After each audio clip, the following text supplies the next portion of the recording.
Je voudrais terminer l'analyse de l'activité morale, toujours pour le site drangelique.free.fr.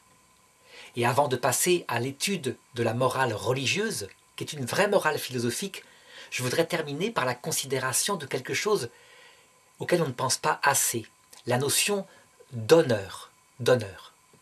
Et à cet égard-là, je voudrais rappeler une petite recherche que faisait le père Marie-Dominique Philippe. Il se demandait, au début de son analyse de l'activité morale, si on ne devait pas plutôt établir une morale des valeurs.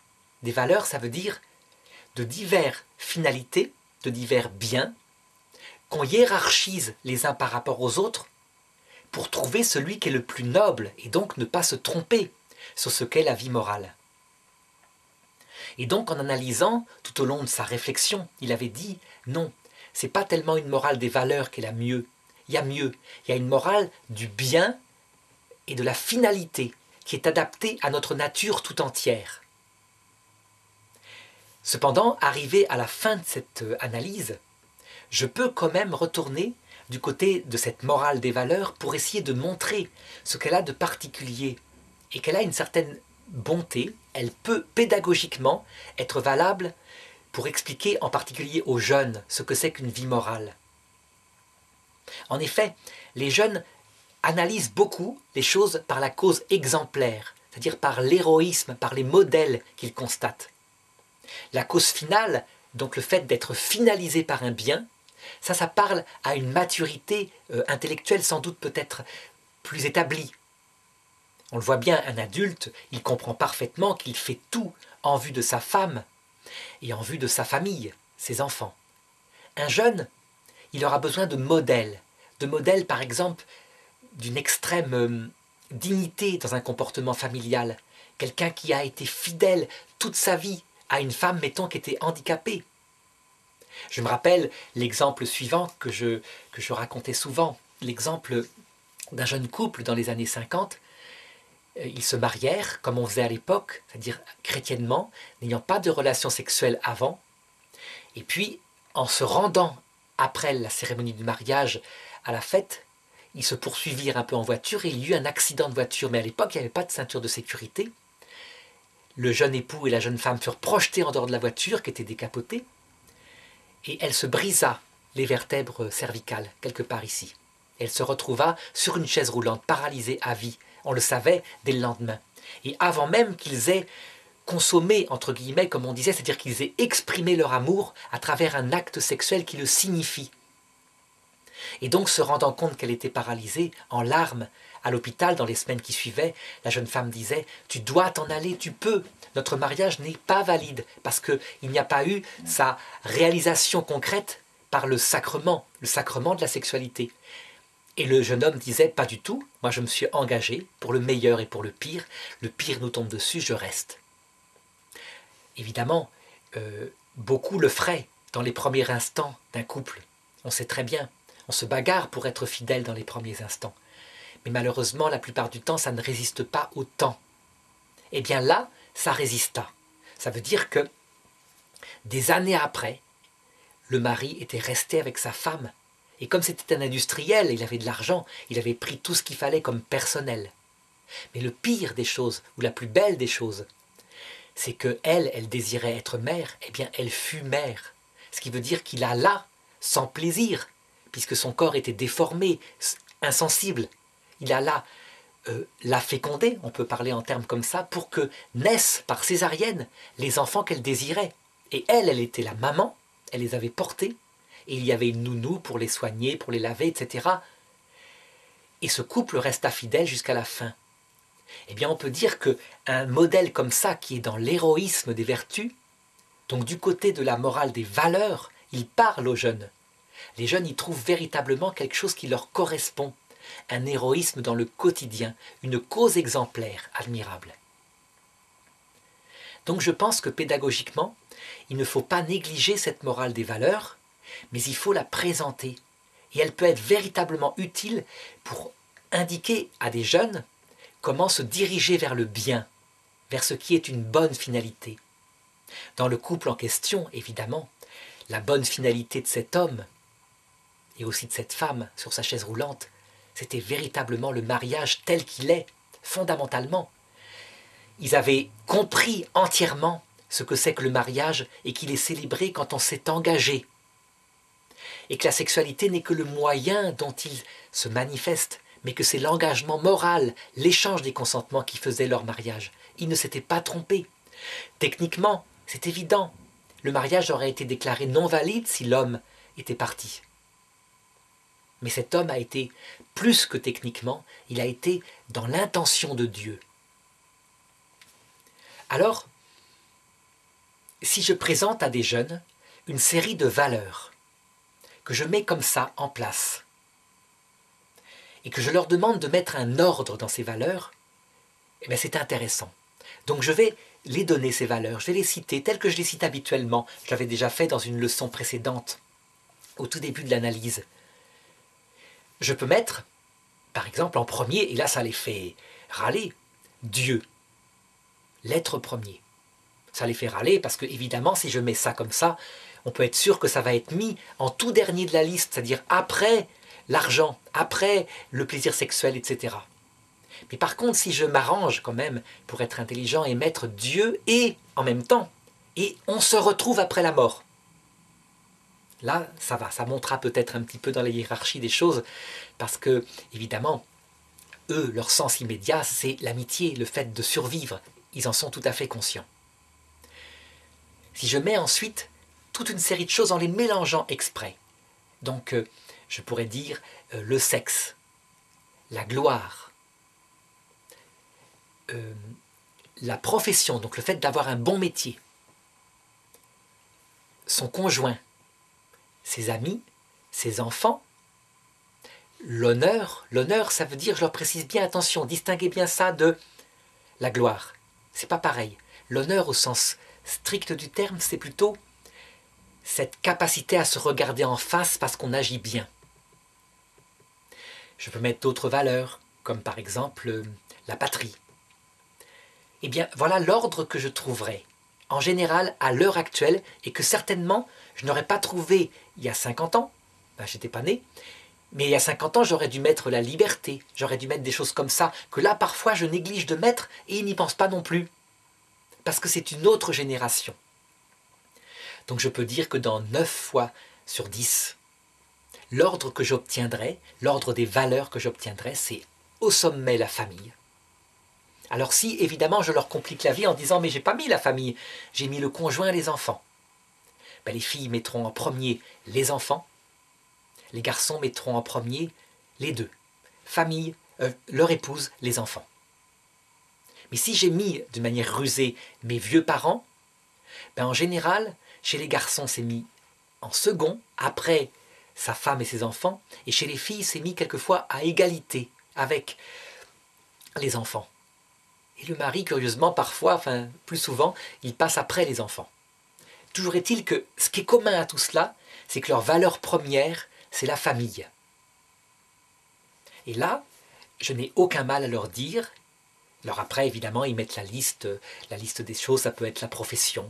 Il y en a qui mettent en premier le sexe, parce que ce sont des jeunes, et donc ils aiment beaucoup ça, ils sont très attirés. Il y en a qui mettent en premier l'argent, parce qu'il permet de tout faire. D'autres mettent la gloire, parce que c'est quand même important d'être reconnu, etc., etc. Donc là, les ordres varient pour le reste. Cependant, je leur signale qu'ils ont mis dans une liste des choses qui sont essentielles et des choses qui sont secondaires. Sans mettre une vraie hiérarchie pensée. Ça, c'est la limite que prend cette morale des valeurs. Et c'est là qu'on voit la supériorité de la morale que développait le père Marie-Dominique Philippe, qui est une morale du bien. Parce qu'en fait, en réalité, il y a dans ces choses que j'ai décrites, certaines choses qui sont des finalités, des biens, et d'autres qui sont des moyens, des choses à mettre en second, au service de la finalité, comme par exemple le sexe, la gloire, les honneurs.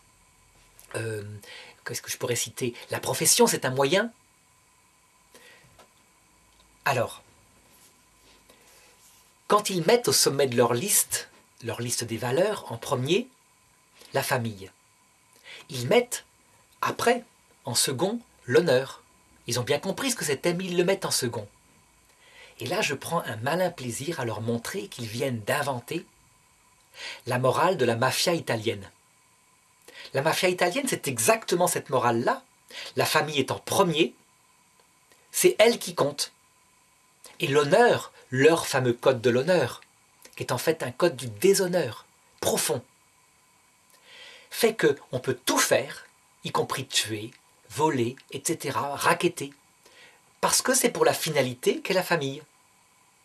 Et je dirais que ces mafiosi, ils mettent même Dieu en premier. Ils mettent ensuite la famille, et ils mettent ensuite l'honneur. Un honneur de mafiosi. Et là, évidemment, les jeunes se grattent la tête en disant « Mais quoi? Mais non, c'est pas la famille jusqu'à ce point-là. » Mais je leur dis « Mais si, vous mettez la famille en premier, ça veut dire que votre famille, vous êtes prêt à utiliser les pires des choses pour son bien. » Alors ils vont répondre « Voler un pain quand on meurt de faim, oui. » Mais je leur dis « Imaginez que votre femme vous dise « Regarde la petite vieille en face, elle a plein d'argent, je peux aller la voir, je vais me faire bien avec elle, et comme ça on aura l'héritage. » Le but, c'est d'avoir l'argent parce qu'il n'y a pas de petits-enfants. Je vais essayer de me faire coucher sur l'héritage, puis en même temps, je piquerai des petits objets. Elle est vieille, elle ne s'en rendra pas compte. Eh bien, un homme qui n'a pas mis en premier l'honneur, il va lui dire « Oh oui, bonne idée. Ça va faire qu'on ne manquera plus de rien dans notre famille après. » Voilà à quoi ça aboutit. Et donc, quand je leur dis qu'en fait, dans l'ordre des valeurs, l'honneur est en premier. L'honneur, ça veut dire le fait de pouvoir se regarder en face de manière sans avoir honte de soi par rapport à des valeurs universelles de droiture, d'honnêteté, de respect de toutes les personnes. Alors, ils deviennent d'accord. Et ils disent donc que dans l'ordre des valeurs, ce qui est premier, c'est l'honneur.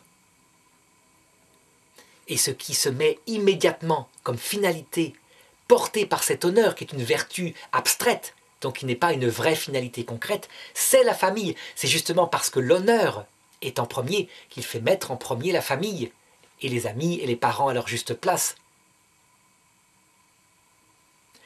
L'honneur, qu'est-ce que c'est finalement? C'est une droiture du comportement, de l'intelligence et de la volonté par rapport à une morale qui, je pense, est universelle. Alors on dit toujours, mais il n'y a pas de morale universelle.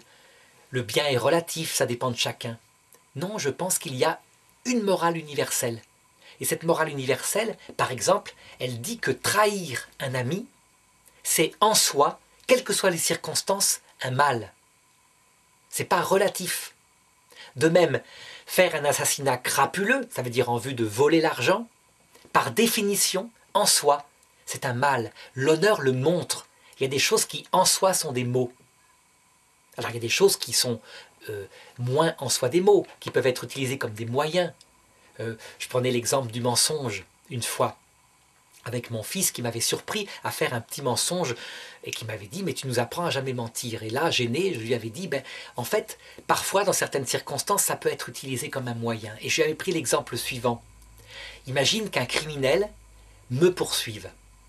Il rentre dans la maison, il t'attache, moi je suis caché dans un faux plafond. Et il te demande « est-ce que ton père est dans la maison ?» Donc toi, comme on t'a appris à ne pas mentir, tu vas dire « oui, mon père est dans la maison, mais je ne dirais pas où. Dussé-je être torturé ?» Et il me répond « non, je vais dire que tu n'es pas là, que tu es parti. » Ben oui, voilà. Dans certaines circonstances, il peut y avoir un moindre mal qui est absolument nécessaire à faire. Parce que le mal qui sortirait du fait de ne pas appliquer ce moindre mal serait pire. Eh bien l'honneur, lui, il voit tout cela. Ça veut dire qu'il a d'abord le sens, effectivement, de ce qui est le bien, et ensuite, il peut ordonner certains mots, parfois, mais pas jusqu'au déshonneur. Par exemple, pour sauver ma vie, si mon fils disait « il y a son ami qui est là-bas, allez le voir, il est pareil que lui, et comme ça vous pourrez d'abord le tuer, etc. et après vous reviendrez », eh bien, ce fils ferait un acte de déshonneur. Pourquoi? Parce qu'il utilise un moyen pervers, tuer un autre homme innocent pour sauver un homme innocent. Donc tout ça va être mis en perspective. C'est aussi l'honneur, donc cette droiture du cœur, qui fait que le sexe, par exemple, la gloire, l'argent, sont situés à leur juste niveau, à savoir comme des choses qu'il n'y a pas à mépriser, mais qui sont des moyens au service d'une finalité bonne. Donc il y a moyen à ce que ces jeunes approchent la morale telle que je l'ai développée à l'école du père Marie-Dominique Philippe, qu'ils approchent la morale du côté de quelque chose qui est exemplaire, une sorte d'admiration devant un comportement digne. Un homme qui a de l'honneur, ce qu'on appelle en anglais un gentleman ou en français un gentilhomme, c'est un homme qui se comporte comme cela, avec souplesse mais fermeté en vue du bien. Alors je pourrais situer par rapport à cette morale de l'exemplarité la place de Dieu, l'être premier, et du fait qu'on se retrouve de l'autre côté, puisque j'en ai parlé dans la liste que j'avais donnée. Eh bien je pense que lorsque l'être premier est vraiment compris, il est en premier, parce que c'est justement lui qui a créé le bien, qu'il a mis en nous comme une sorte de syndérèse, c'est-à-dire d'instinct de ce qui est bien et de ce qui est mauvais, qui veut que la droiture du cœur soit un comportement premier. C'est justement lui qui met l'homme dans certaines circonstances parfois où il est contraint d'utiliser un moindre mal, mais en vue d'un bien, parce que sinon, il sortirait un mal pire. Par exemple, dans une circonstance comme la Seconde Guerre mondiale, il est évident qu'en soi, dans une morale abstraite, la guerre est un mal. Mais Hitler la provoque comme un mal moral injuste, il agresse ses voisins. Est-ce que les autres pays qui sont agressés peuvent utiliser ce mal qu'est la guerre, ce mal moral, en soi, puisqu'il va falloir tuer des hommes qui sont des instruments d'Hitler, mais qui eux ont 20 ans, n'ont pas forcément suivi cet homme-là? Est-ce qu'il faut utiliser ce mal en vue d'un moindre mal, à savoir ne pas laisser Hitler conquérir entièrement le monde et tuer tous ceux qui ne sont pas de sa race? Ben, c'est évident. Ça veut dire qu'en fait, il y a véritablement là un honneur, une analyse aussi qui pourrait se faire par la finalité, donc par la prudence, et qui met au service du bien les moindres maux. Alors, comme c'est Dieu qui a créé ce bien, eh bien on peut dire que dans une morale philosophique naturelle, Dieu est véritablement en premier. Il ne peut pas être mauvais, il ne peut pas avoir mis le déshonneur dans la nature humaine. Et donc en conséquence, celui qui met l'être premier dans sa vie en premier, non seulement a une finalité bonne qui lui fait ne pas craindre la mort puisqu'il retrouvera les siens de l'autre côté, mais en plus, c'est ce qui va fonder le fait que son honneur, le fait d'agir bien, ça vaut le coup. Quand on supprime totalement la présence de l'être premier, de cette morale des valeurs, mais il y a un moment donné, sachant que tout se termine dans le vent, dans le néant, ou entre le plaisir immédiat et l'honneur, eh bien on peut hésiter parce que tout devient relatif, puisque tout de toute façon se termine mal. C'est le fameux livre de Qoéleth dans la Bible, où cet homme qui est peut-être le roi Salomon, qui avait vieilli, qui était devenu aigri, se rend compte avec justesse dans sa perversion, ayant perdu le sens de l'être premier, de Yahvé, que tout est vanité dans ce monde. Tout est vanité des vanités. Et donc on le voit, en supprimant complètement l'être premier d'une hiérarchie des valeurs, telle que je l'ai indiqué, eh bien en fait on mine tout le reste de l'édifice, peut-être pas tout de suite, peut-être pas chez des jeunes, qui ont de la générosité, mais au bout d'un certain temps, dans sa vie. Parce que la vie est longue, et parce que les plaisirs sont tentants, surtout quand on est angoissé par la perspective de la mort. Ainsi, curieusement, l'absence totale de sens de l'être premier, au lieu de produire de la vie, produit de la mort et de la dégradation de l'édifice moral au bout d'un certain temps. Et curieusement, le fait d'avoir un espoir, je dirais même une espérance, parce que c'est de l'ordre spirituel, qui dépasse tous les échecs qu'on peut avoir dans la vie, et qui fait qu'on sait que ultimement tout ça a un sens, c'est comme si ça produisait de la vie. Ça veut dire que tout au long de sa vie, les valeurs qu'on avait dans sa jeunesse, eh bien il est plus facile de les garder, parce qu'elles ont un sens.